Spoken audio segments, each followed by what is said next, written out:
وایسا آقا وایسا، اسکیپ نکن درجا صاف میری سراغ مصاحبه. یه دقیقه وایسا کارت دارم.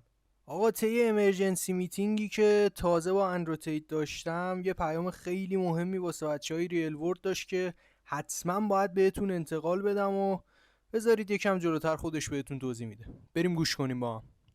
Don't be a loser. Like the video, comment, and subscribe to the channel. آره دیگه همین الان دکمه سابو بزنید و اینا قاطی میکنه دیگه، خودتون میدونید، من نمیدونم. I said subscribe to the channel. Do you want me to whoop your ass? The National Police Chiefs League for Violence Against Women, the NSPCC, Rape Crisis, Safer Schools, they are all naming you as being behind an epidemic of misogyny, even amongst primary school children. The idea that I made primary school children misogynistic because I own a nice car. Is that your argument? It's the misogyny that comes along with it. Oh, owning a nice car is misogynist. No, it's the misogyny that comes along with it. How does misogyny come along with owning a nice car? Because you have an image of financial I'm glad you're answering my questions now. We finally got the dynamic. You have an image of financial success. Answer my questions, actually should. Excuse me.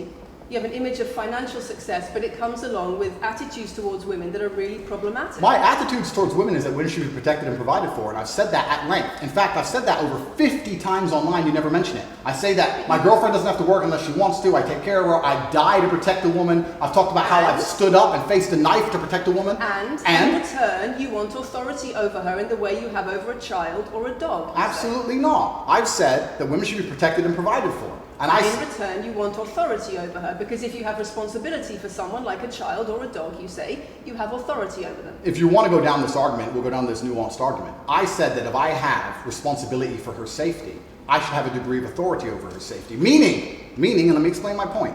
If I'm the one who has to fight and die to protect her, I'm the one who decides how we walk home. I'm the one who decides the route we take. Because it's unfair for her to say, I want to walk through the most dangerous neighborhood in the world, but you have to face the knives. That's what I've said. And then you're going to sit here and pretend I'm trying to treat women like dogs, which is garbage. Every single man in the world who loves this woman understands that he has to protect her. And every single woman in the world likes the idea of a man who would protect her. If you were to say to most women home right now, do you want your husband to protect you in a violent attack? They'd say, yeah, of course. Nothing I've said is misogynistic. If you said to most women, would you want to lose authority in the relationship, to not be treated as a free and legal equal to your partner? I didn't say that. I said I need to have authority over the route we walk home. When you compare women and the authority over women that you believe you should have to having authority over a child or a dog, it's not the same, because a woman is a free legal adult. Correct. You're equal. Free legal adult, my equal. But if I had a girlfriend and we were walking home late at night and I said, let's not walk down that area, it's a bad area, I have to protect you if anything happens, I want to take the long way. And she said, no, I have to walk this way, even though it's the most dangerous route, I must. Then what? And then I would say, you're welcome to, you could do it, you're a free and legal equal, but I'm not going to walk with you and protect you. I think that I should be able to decide the route, because I have an obligation. And my obligation as a man is to protect and provide for females. Everything I'm talking about is traditional gender roles, which 10 years ago, less than 10 years ago, would not be considered outlandish, would not be considered crazy, would not be considered dangerous or misogynistic. The world has changed, and a lot of people haven't changed with the world. Please understand, there's a lot of women at home watching this right now who like the idea of their man sticking up for them, protecting them, and providing for them. And just because the world has gone crazy and the legacy media has gone crazy, most people at home are still relatively sane. And these are the people who are going to write on the comments that Andrew isn't saying anything that's outlandish.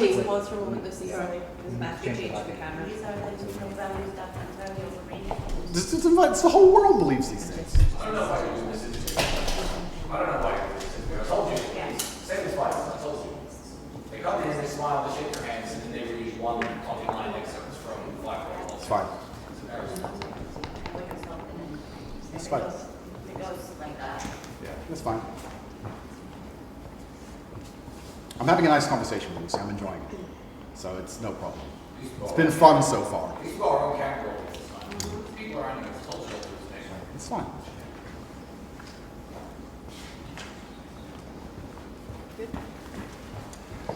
We good? Yes. Tell me when. Do you want to clap again? Yes, no. We didn't stop, no? I can do the clap. Now we good? No. Thank you. If a man broke into your house, wouldn't you want your husband to protect you? There's a difference between conservative values and emotional control, coercive control. We're talking about protection now, and I'm saying if someone broke into your house, would you want your husband to protect you? It's not about conservative values or protection, it's what you're demanding in return for that. Well, I'll give you this. I don't know who your husband is. I don't know if he would stand up to protect you or die for you, but I'll give you this. If someone broke into this house right now and was a homicidal maniac, I would expect me and the other men in this room to stand up and face them while you and the other women in this room could protect yourselves. I would actually believe the men should go and engage the attacker. I believe that. And even though I don't know you, and you've come into my house with a hostile agenda, and you've come here to try and make me look bad, I would still stand up to protect you. I would still stand up to protect you because I believe that's my role as a man. I am asking you about things that you have said that have caused major national organizations, including the police, to worry about you by name. That's what I'm asking you about. It's not what I say. It's not about whether you protect your partner or not. It's about what you have said that has caused such concern in the UK. And I want to put it to you that you don't really care about the harm it causes. That's not true. Because that's not true. Making controversial statements like this online has made you a lot of money. Okay, so first thing, I genuinely am a force for good in the world. You may not understand that yet, but you will eventually. And I genuinely believe I'm acting under the instruction of God to do good things, and I want to make the world a better place. I genuinely believe my legacy is a good legacy, and I believe that eventually when the legacy media catches up, they're going to understand I'm a good positive influence. I'm not interested in damaging the world for money, because if I was interested in damaging the world for money, I could have sold drugs, or I could make rap music and encourage everyone to stab each other like all the drill artists do. Or you could make controversial statements online that attract a lot of followers who you then direct to your website they pay learn how to be like you. I mean, I could make jokes online. Who doesn't? I mean, I could make a joke online. Are you saying that all the controversial things you've said are jokes? No, I'm saying that these organizations and the BBC who are going to sit here and pretend that I am the face of damaging the youth is absolutely garbage. It's completely disingenuous. I'm sorry, we have agreed to do an interview where you are going to ask questions that are going to give us the opportunity to clarify some things. These are very loaded questions, and so far, I'm sorry, I have arranged this and I'm talking right now. So, these are very loaded questions, and this is not what we discussed, and this is not the conversation that we agreed to. We were very clear that the questions You're sitting there and just accusing, we're not here to face new allegations. This has all been discussed, answers have been provided, so if we could please move on from this side of the interview, I would appreciate it. I would like to hear what Andrew has got to say about the fact that when you make controversial statements, it attracts people to follow you, and then you direct them to your website where they pay you a monthly fee to learn how to be like you. And so the more controversial statements you make, the more money you get. The fact that that's the path you've outlined to one, my online university, and two, my presence on the internet, the fact that you believe that's the path just shows you've done absolutely zero research. Genuinely zero research. Okay, so how many of the people who sign up for Hustlers University come to you through your social media? Genuinely zero research. How many of the people who sign up for Hustlers University come to you through your social media where you direct them to the website? And Lucy, I encourage you to go out there, do some genuine research, watch my videos, of course, watch my videos at length, and truly understand what I'm doing. How many of the people who sign up for Hustlers University at $49.99 a month come to you because they see your social media comments? There's an online school called Hustlers University, which I don't own. I influence for, along with many other influencers, and they sign up for your website, which I don't own. And once again, that's nothing to do with me. And you're going to sit here and say that I made a joke. I made a joke online 4 years ago because a woman said that she owned her man's car, and you made a joke, and that means that you, because you have a Bugatti, are the most misogynistic, dangerous man in the world. This is going down a path of absolute insanity. It's not true. None of this is true. I don't hurt people. I don't harm people. I'm genuinely a positive influence. You are renowned. I'm renowned for offensive and controversial. That's not why I'm renowned. I'm actually renowned. I'm actually renowned for helping young men, because we talk about there's a men's mental health crisis, and we talk about we pretend to care that men are upset. But as soon as I discuss men's issues, it's misogynistic. It doesn't have to be gendered. Just because I believe men have a point of view and men have rights and men are allowed to think and believe and act a certain way that helps them internally, that doesn't mean it's anti-female. In fact, I believe it's actually pro-female. I think when a man is true to his influence and true to his essence, and he's good within himself, he's a positive influence in the world, and he's positive for the women around him. So just because I discuss men's issues, people say, oh, you're anti-woman. I'm not anti-woman, I love women. Why are so many women saying that when their boyfriends start following you, they're not. They experience more control? So many. They experience How many? more abuse? How many? Enough. Shut the fuck up.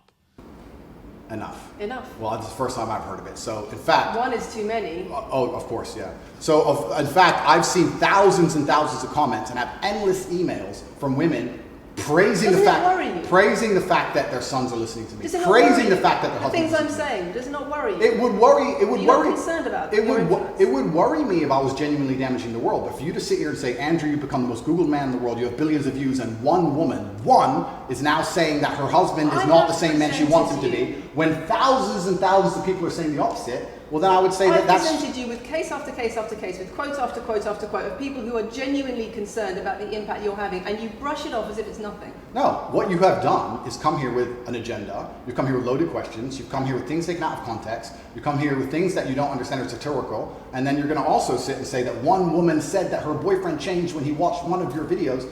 And then I don't know what you expect me to say to that. That's sarcastic and jokes. No. That's how you explain No, the comments you no, make. for you to sit down Would you and like to apologise for any of them? for you to sit down and for you to sit down. This goes on like this, we're gonna have to. It's fine. No, it's fine. It's easy. For you to sit down and say that one woman said that her boyfriend watched an Eندrotiet video and now he won't do the dishes, or whatever your argument is, and that I'm somehow the worst, most dangerous man in the world because I have a car, is just disingenuous. And I'm enjoying this interview very much because this shows the world. It's great. It shows the world the truth about the legacy media because they beg me for interviews. They beg me, you have been begging me for months, please, we need to be relevant. And then you come here with loaded questions trying to paint a picture of me, which is completely and utterly false. I am a good positive influence for the world. The things I teach men are stoicism, discipline, self-respect, hard work, obeying authority, listening to your fight coach, working hard in school, making as much money as possible in your job. If you actually watch the things I say, if you actually watch my comments about women, I've done long podcasts for hours long about females, talking about protecting for them, providing for them, how I believe a woman should be treated in a relationship. I've done all of this, but you don't watch any of it, and then you come here and ask me to answer questions I've answered at length thousands of times. Since you came out of custody, there seems to have been a lot about your charity work. Correct. On your social There's media. I've always done the charity work, but now I'm promoting online. There seems to be a real shift. Yeah. I wonder what's behind that. Well, I've always done the charity work. I've been doing the charity work for years. I believe that it's my legacy to leave a positive influence on the world, and I've been doing charity work for over 5 years. Post my incarceration, my unfair, unjust incarceration, may I add. Post that, I've made it more clear the charity work I'm doing. But this is, once again, very interesting. I spend $25 million a year feeding children. Men, male children, and female children. In Turkey, in Syria, in Iran, and Iraq, I literally spend $25 million a year feeding children. And I'm still the worst man in the world because 4 years ago I made a sarcastic comment? Because some people would look at that and say, okay, so before you got money from attracting people to your website by making controversial comments, but that might have got you into trouble. And so now you're looking for a new market. You're looking for a new market of followers who are attracted by a different sort of persona. I've always done the charity work, so that is obviously incorrect. And I have proof that I've always done the charity work, so you're wrong, firstly. I believe that if you have a lot of wealth, you should help people, and I'm helping people. I also think it's very, very interesting that you could not find another celebrity in the UK or anywhere else who's spending £25 million a year feeding children in war-torn countries. I'm doing that, and I've been doing that for a long time without even mentioning it. I never even said it. And now that I've said it, people are going to attack me for it and say that it's disingenuous. The person in Sudan who's eating the meal, do you think they believe it's disingenuous? No, I think they feel pretty good that Eندrotiet fed them. And to sit here and say that I'm a bad person now because I'm manipulating charity, because I'm using charity, I'm just trying to do good in the world. That's all I've ever been trying to do. When women speak out against you online, disagree with what you say, they describe being bombarded with rape threats, with death threats, trolling by your followers. Would you like to say anything to your followers about how to behave in that situation? Absolutely, correctly. I would love to do that. First things first, I've yet to see a female stand up and argue with me online. I don't ever see hardly any. Only women who message me agree with me. Secondly, I don't think that anybody who disagrees with me, male or female, should be trolled. I don't think they should be insulted or attacked. I think the ideas should be discussed openly and fairly and maturely. It doesn't matter if a man agrees with me or disagrees with me, or a female. I don't think my followers should come along and attack her, and if my followers are doing that, I'm upset by that. But let's make a very important clarification. That's not my followers. That's the internet. If you were to log into any video game lobby, I don't play video games, and someone were to sit there and say something stupid, they would be trolled with similar comments. That's the unfortunate reality of the internet as a whole. That's nothing to do with me.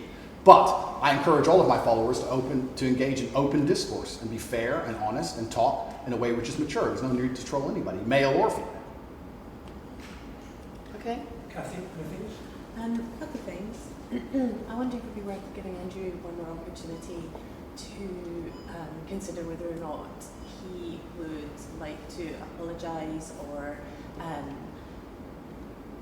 give an indication of how he feels about the allegations that he has negatively influenced young people in the UK.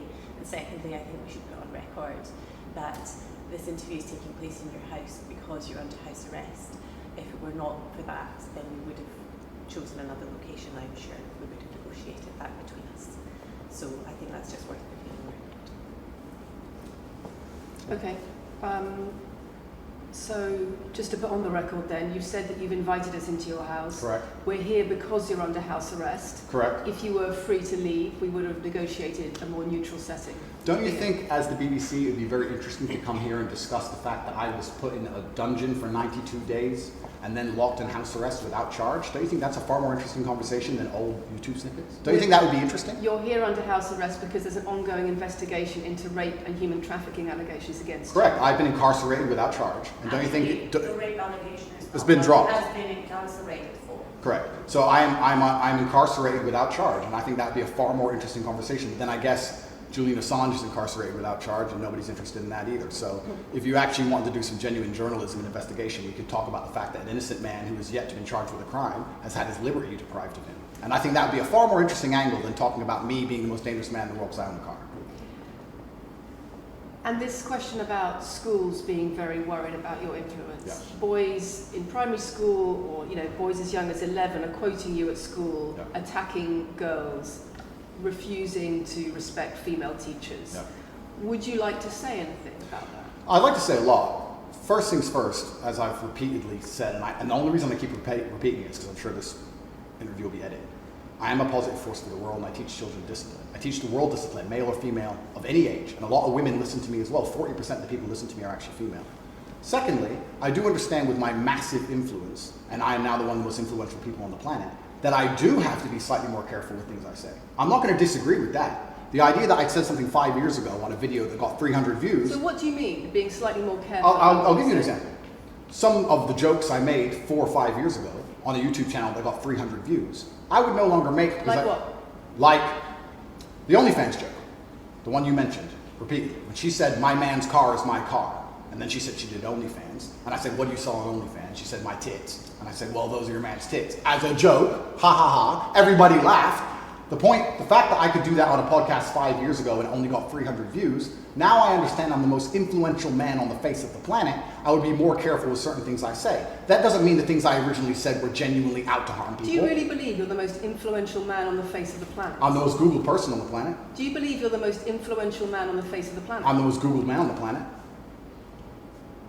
I think we're done. Yep.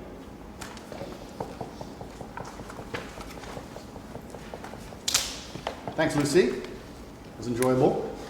Nice to meet you.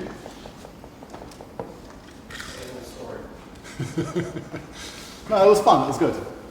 I enjoyed it.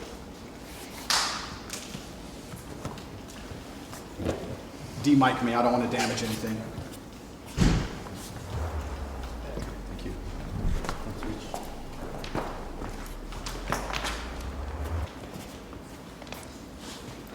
Very nice to meet you. Thank you. Thank you. Very nice to meet you.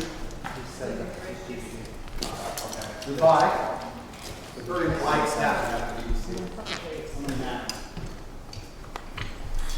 Richard, do you want to go with them?